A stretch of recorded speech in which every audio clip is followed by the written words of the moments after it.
Dans la commune de Marcory, entre la lagune Ébrié et le boulevard de Marseille, se trouve un site occupé par des artisans. Sur ce site à ciel ouvert et dominé par les hommes, une femme attire l'attention.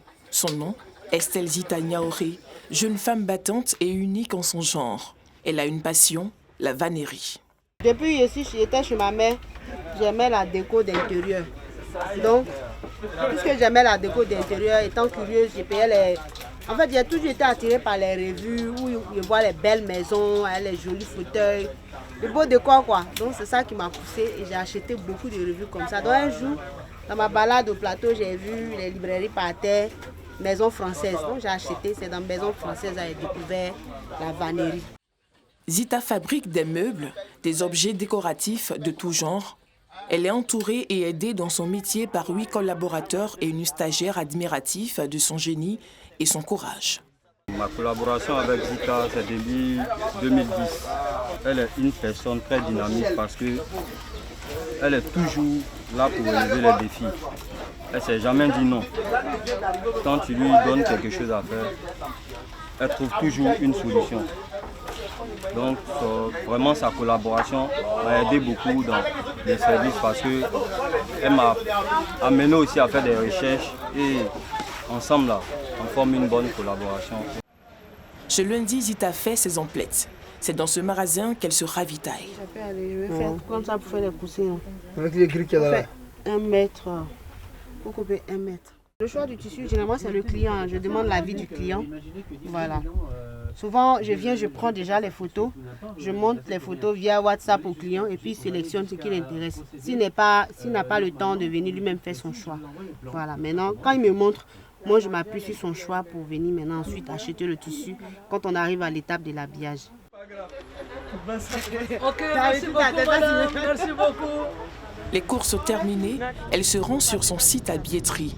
Sur les lieux, une fine pluie, débutée un quart d'heure avant notre arrivée, perturbe le travail. Zita profite de ce moment pour nous expliquer les difficultés que rencontrent les artisans. L'endroit est très pollué. Je ne sais pas si c'est un genre de canal ici, où tous les eaux de ruissellement coulent pour arriver ici pour se jeter dans la lagune. Donc c'est très pollué. C'est très pollué, ça sent très mauvais. Mais bon, on supporte ça toute la journée, on n'a pas le choix.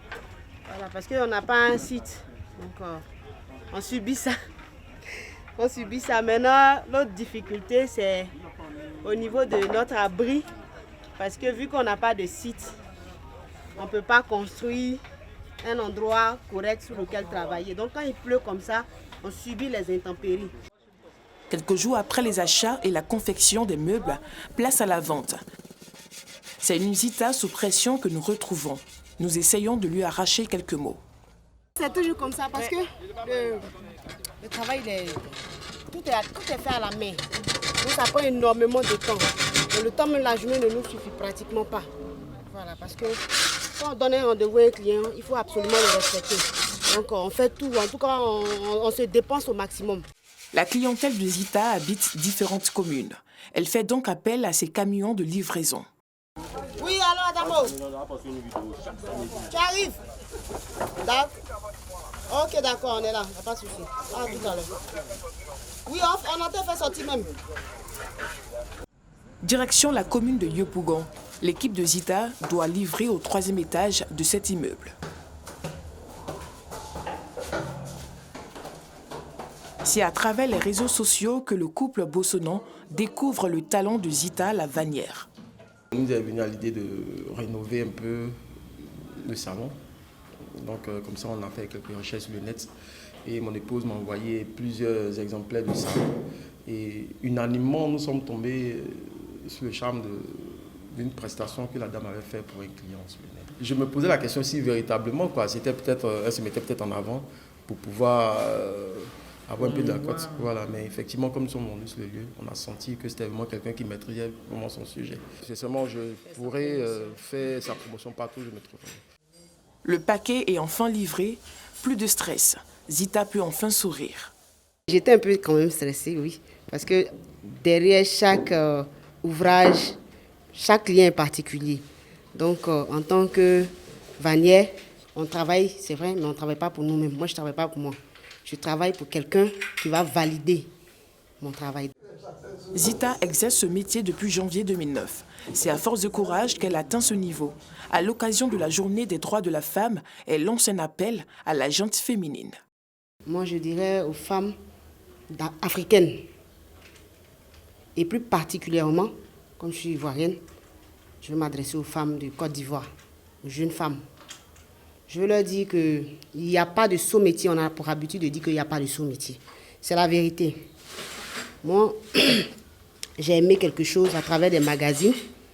Je me suis intéressée à ça. Et puis aujourd'hui, je suis là, on va dire au milieu des hommes, je suis la seule femme. Donc moi, je veux demander aux femmes de savoir déjà ce qu'elles veulent. Et quand on sait ce qu'on veut, on se donne les moyens. On se donne les moyens, on brise toute forme de barrière. Les gens vont se moquer, les gens vont dire non, tu n'es pas belle, tu n'es pas bien coiffée. Parce que les femmes elles prêtent plus attention à leur apparence extérieure plutôt que de chercher la valeur. Donc il faut que les femmes de Côte d'Ivoire se donnent plus de valeur à travers le travail. Elles n'ont qu'à travailler. Les jeunes femmes n'ont qu'à travailler, elles n'ont qu'à apprendre un métier. Voilà, c'est ce que moi je peux leur dire.